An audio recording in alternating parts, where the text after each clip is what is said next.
Breaking news अवां share कयूं पिया। सरकारी एहलकारनि तरफ़ां 4 वकीलनि खे खंभण ख़िलाफ़ वकीलनि डिफेंस मोड़ ते धरणो हयो आहे। कोरंगी रोड मोबाइल मार्केट ऐं क्लिफ्टन ॾांहुं वेंदड़ रोड मुकम्मल बंद थी वियो आहे। गाॾियुनि जूं कतारूं लॻी वयूं।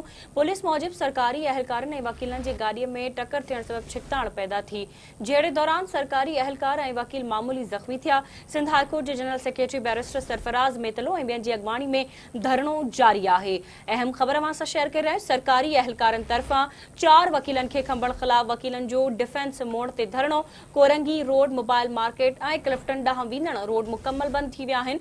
गाॾियुनि जूं कतारूं लॻियल आहिनि। पुलिस मूजिब सरकारी एहलकारनि ऐं वकीलनि जे गाॾीअ में टक्कर थियण सबबि छिकताण पैदा थी, जहिड़े दौरान सरकारी एहलकार ऐं वकील मामूली ज़ख़्मी थिया आहिनि।